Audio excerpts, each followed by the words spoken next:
This is the 100X podcast, and we are joined by the legendary Jay from GenoPets. We have been trying to get you on the podcast for, I don't know how many months, Caesar. Dude, I'm not that hard to get a hold of. I'm sorry. Since you guys met at GDC or something, or Wolves Den, that's what it was. But I'm excited that we're putting you on the podcast. We're talking about GenoPets. You guys are launching some new stuff right now, and I'm excited to get into it. Can you introduce what GenoPets is? You guys have maybe the most unique concept in crypto gaming, Web3 gaming, whatever you want to call it. Tell me about GenoPets and how it came to fruition. Yeah.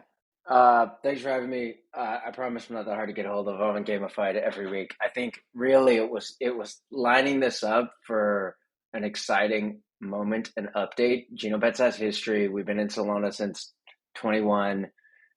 First moved to earn game, I guess, if that's still a thing.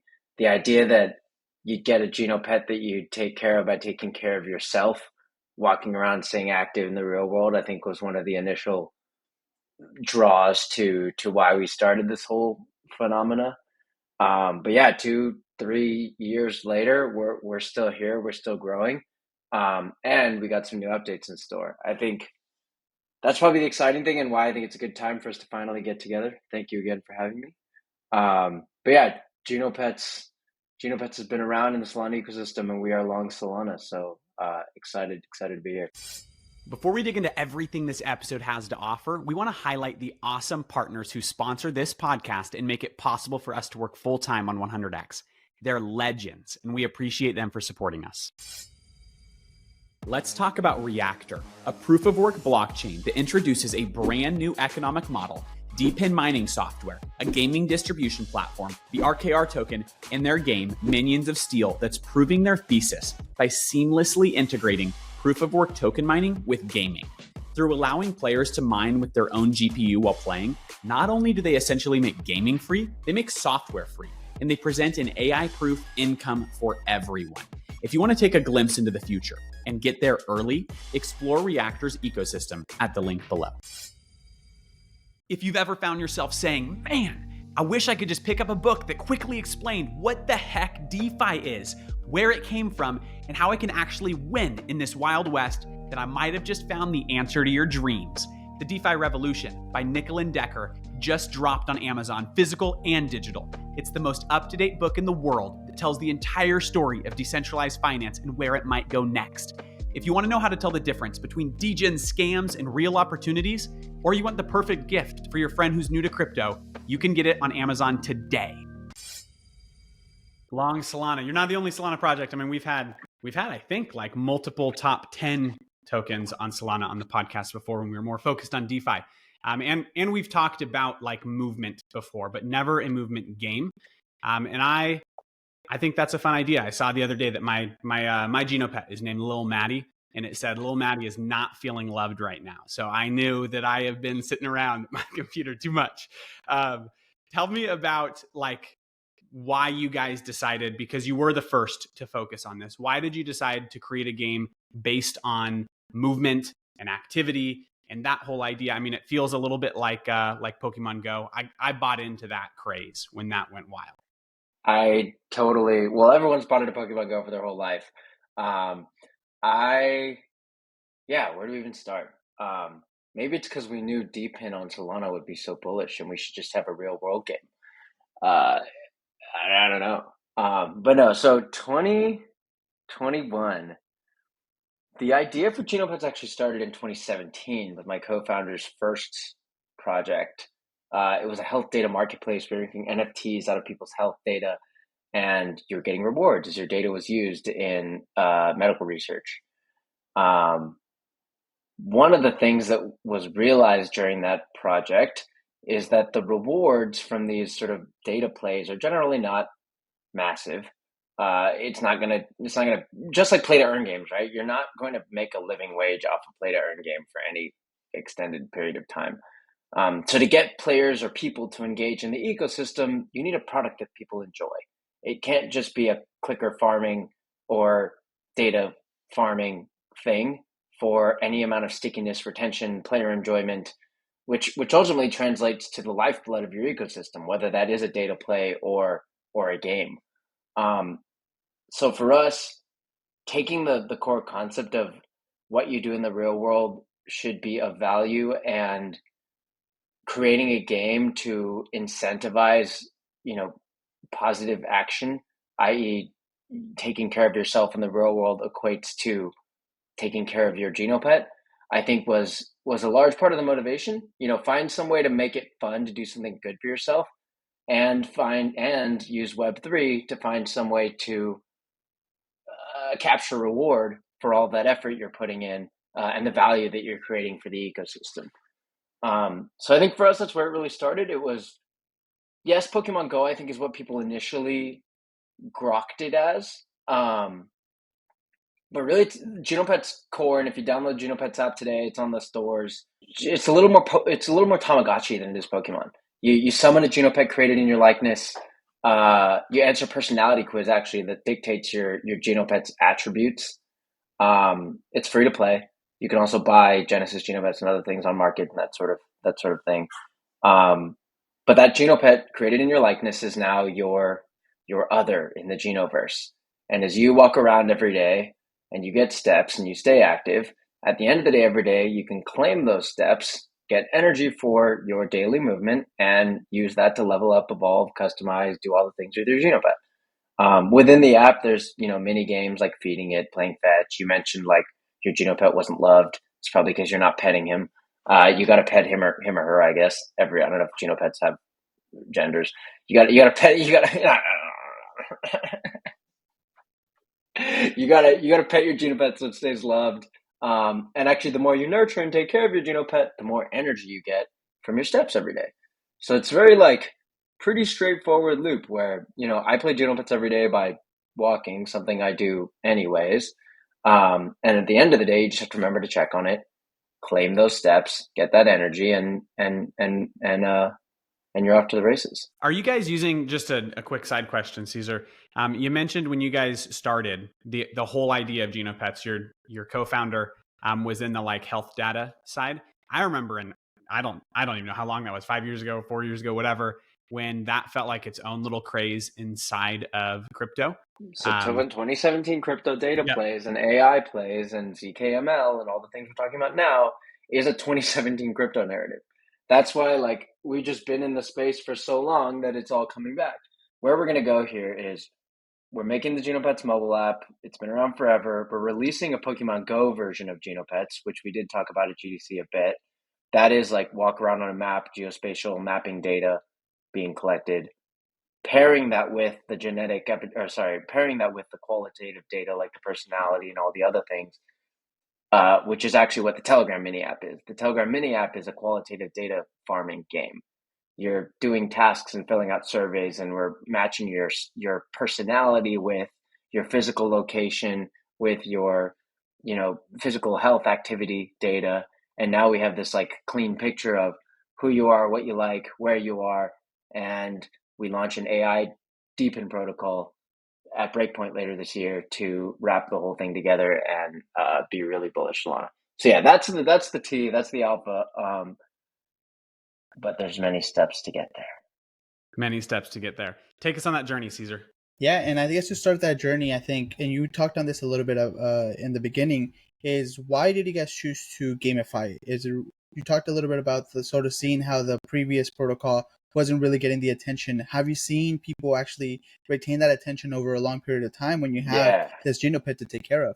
How has it been like? So I think the idea of using a game with a sticky loop to drive behavior is actually what games are for.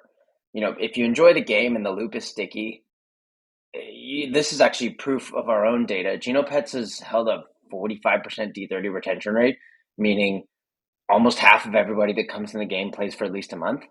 When is the last time you had any app on your phone that you played for a month that wasn't Instagram?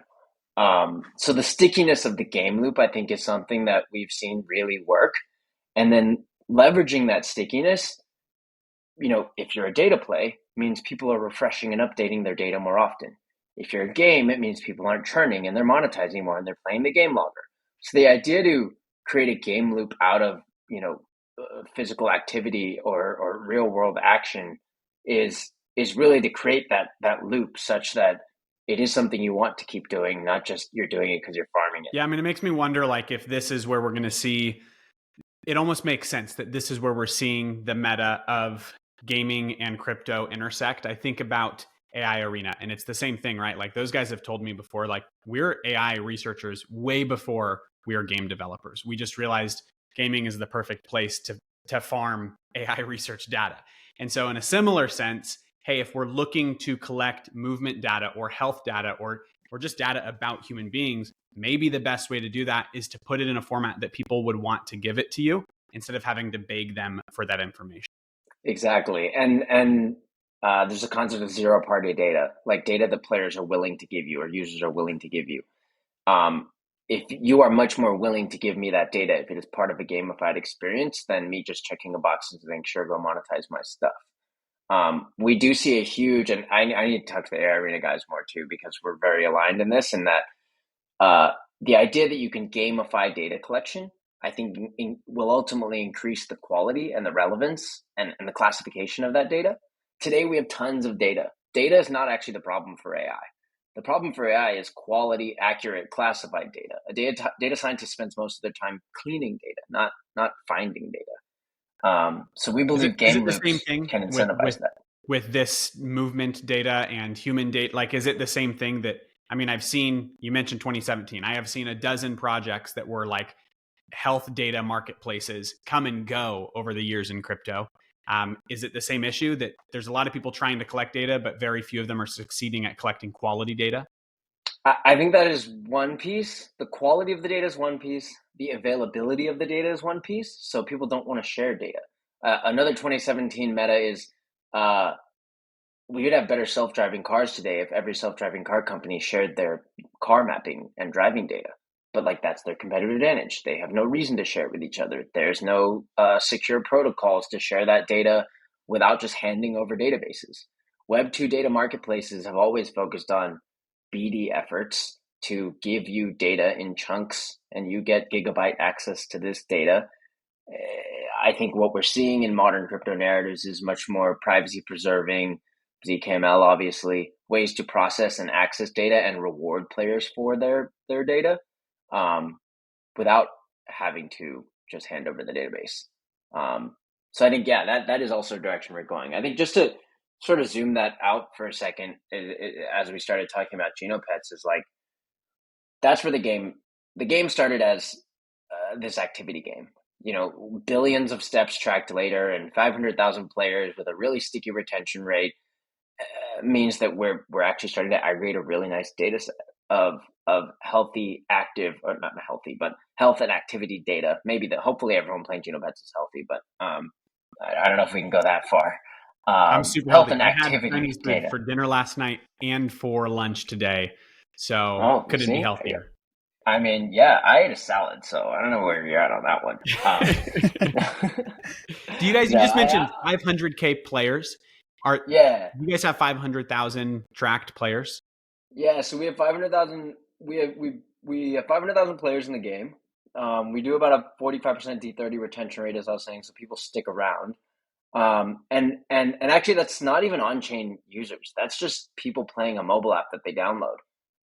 We could get more into like where Web3 comes into GenoPets, and it's a crafting creation game, and all the upgrades and boosts that you want for your GenoPet to make it look cooler are all minted by Web3 players who sell them into the marketplace. You can make in-app purchases directly in the app, and you're actually buying on-chain things off of a marketplace.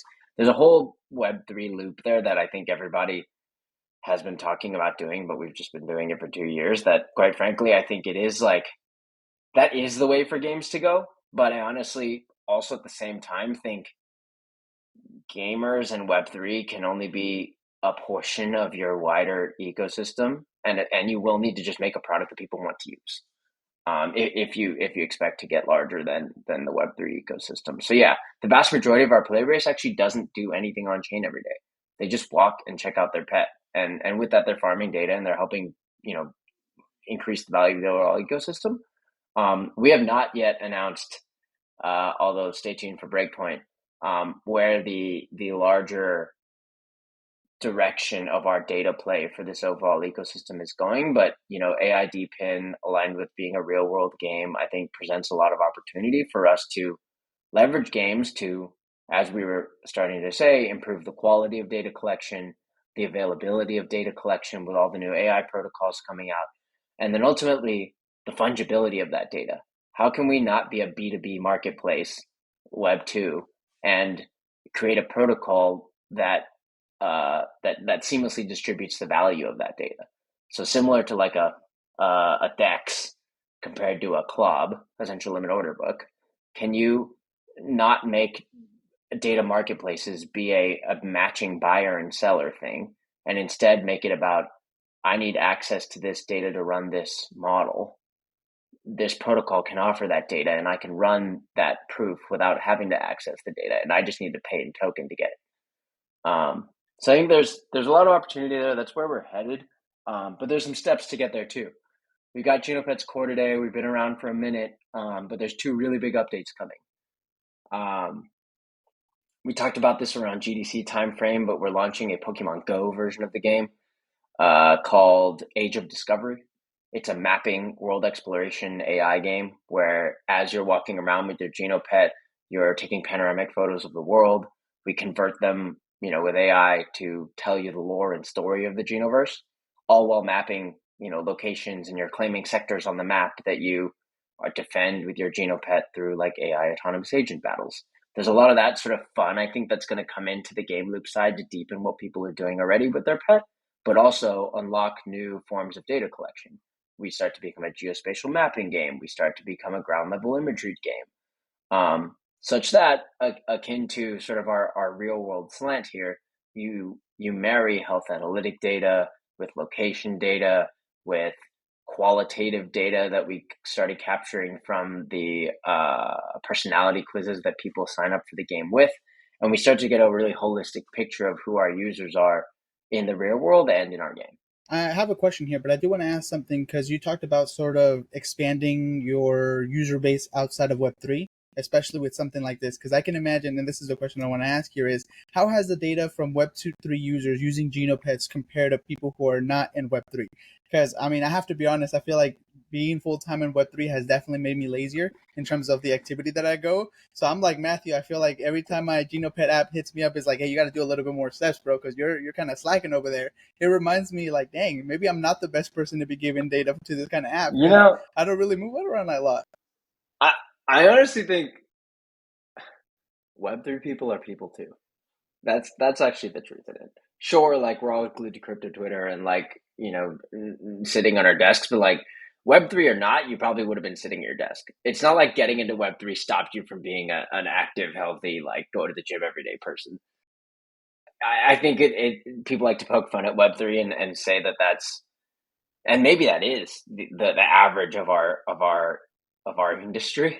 But then you got Karate Combat and all those guys who are definitely not stuck to their desks, and me who just has a treadmill under my desk, and I usually walk through these podcasts. So yeah, that's, I don't know. I don't think that really matters. I will say the vast majority of the player base, people don't play GenoPets to make a bunch of money, quite frankly. Like it's not like you're earning a bunch of money every day from walking. We're not that kind of game. It's just a sticky, fun loop that yeah, I mean, I'm kind of surprised how long people have played the game just because they like their GenoPet and checking in on it every night, and it's just something that becomes a habit. And that's where the second part of my question comes from. Because I think you're right. I think for the sustainability of a game, you can't just be rewarding players a ton of money for doing something that most people do for free. Where does GenoPets actually stay afloat? Where does the monetization come in? Where are you guys selling this data, and where are you guys going to be using that other data that you're going to be collecting from your other plays that you talked about coming later this year? Yeah, I think that statement is true of anything in life. Like that's why there's salaries for jobs. Like you can't just pay people for doing nothing. It just doesn't work that way in life. I think crypto is no different. I think obviously because of FOMO and speculation, when a new token appears and a new Ponzi appears, there's some window through which you can monetize it. But those rewards quickly dry up, and we've seen that time and time again since 2017 crypto. For us, that's part of why you build a more robust ecosystem. You have a game where people are willing to spend because they just want to customize and upgrade their GenoPet.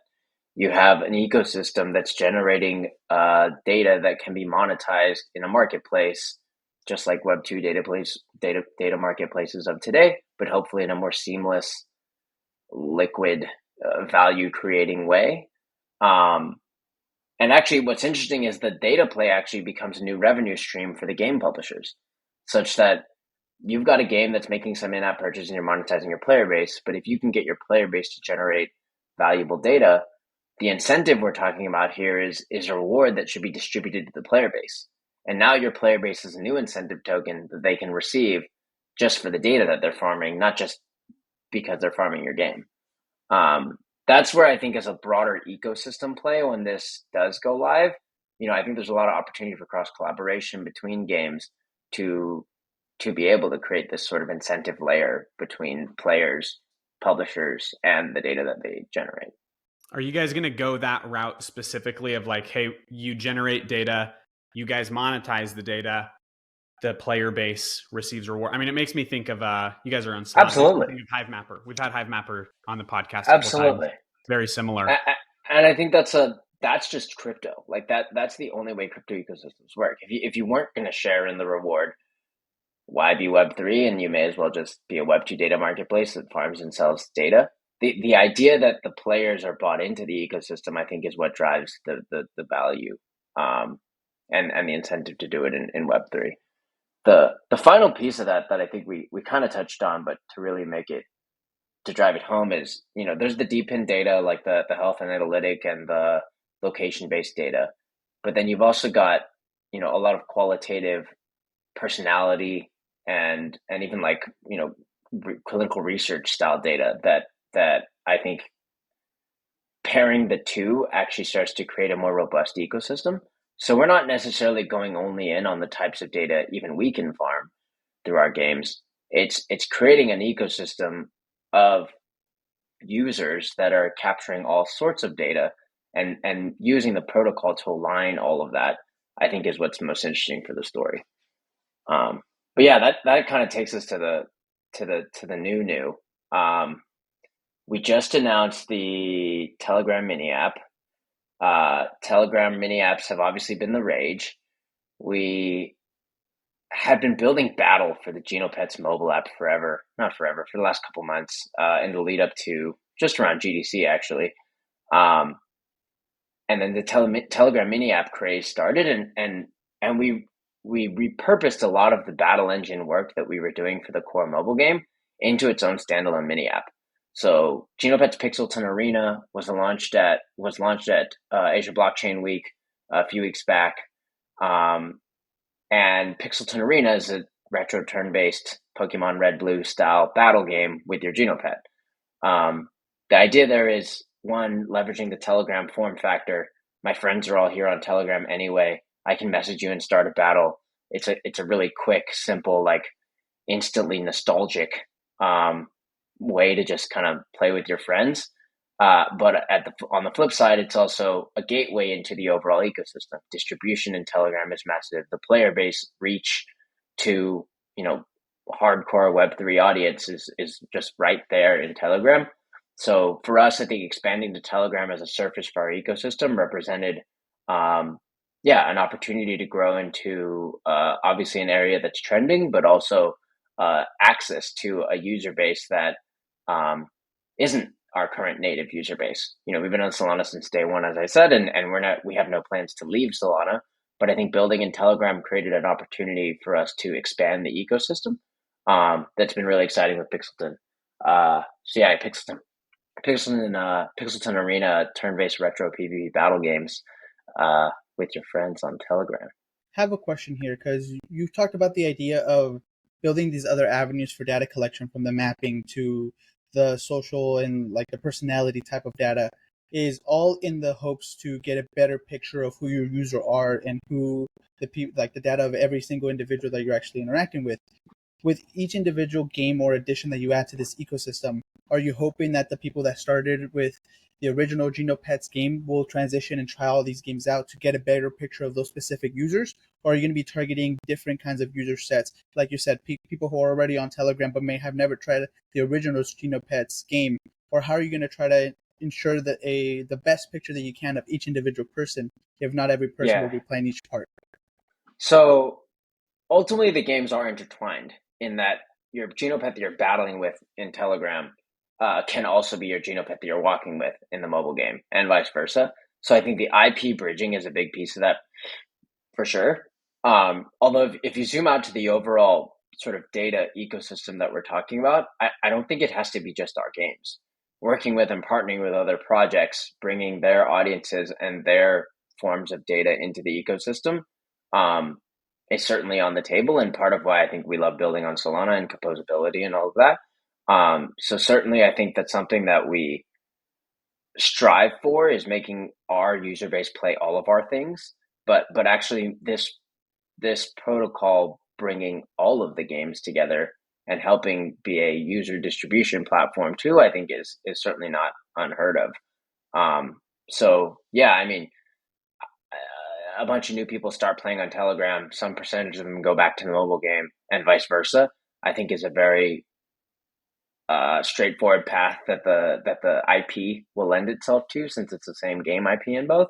But the idea of sort of receiving reward from the value you create in these games, I think, is a larger theme that any game that becomes part of the ecosystem, can benefit from. Yeah. Speaking of another question on the Telegram game, you guys have essentially got the OG Tamagotchi style game. Now you've got the Battler, which was originally intended to not necessarily be on Telegram. You guys just found that was the best avenue for it in today's market. And then you've got the future Pokemon Go-esque run around, have fun in your city type game. Are those going to always remain separate? Like, does the Telegram Battler, do you think that'll always stay in Telegram? Do you think maybe you figure out the kinks and then that migrates over to the main game? If I told you we weren't going to put Battle into the main game, I think half our community would erupt. That said, like, I mean, definitely the intention is for Battle to be in the main game too. The Pokemon Go features are actually part of the main game. That's not a new game. It'll be a new game mode that's like open world exploration. That said, like, at some point a game becomes too bloated and there's too many things. So like, do you keep adding everything there? Maybe Telegram is actually just a better surface for battling, because all my contacts are in Telegram and it's easier for me to find and work with my friends there. Some of that's still TBD. I do think we do what's best for the players and the metrics of the game. But it's not bad to have multiple products before you try and unite them all. And now talking a little bit about, if I'm seeing this from the outside perspective, maybe I'm participating in the GenoPets app, I'm contributing to this data, but I also see the potential benefits of, hey, this data collection is going to be monetized somewhere. If I'm looking at this from an investor side, where can I go ahead and interact with the GenoPets ecosystem to take advantage of the fact that you guys are collecting all this data and going to be monetizing it? Is there anywhere that investors can go to sort of interact with that aspect of the company? Not yet, but stay tuned. That is definitely one of the big updates coming throughout the year, and we're excited to be a breakpoint with La Solana community for some of that. Today, I think a lot of what I talked about from a data perspective is the vision and a lot of the initial motivation for why we built a real world product and why we focused on gaming to drive real world action. But yeah, current, it is GenoPets the game that people are sort of investing in, I guess. If you talk about investors, we're not, I don't know that I think about it that way, but yeah, at current, it's GenoPets the game. But there's a bigger vision, I guess, is the picture to paint.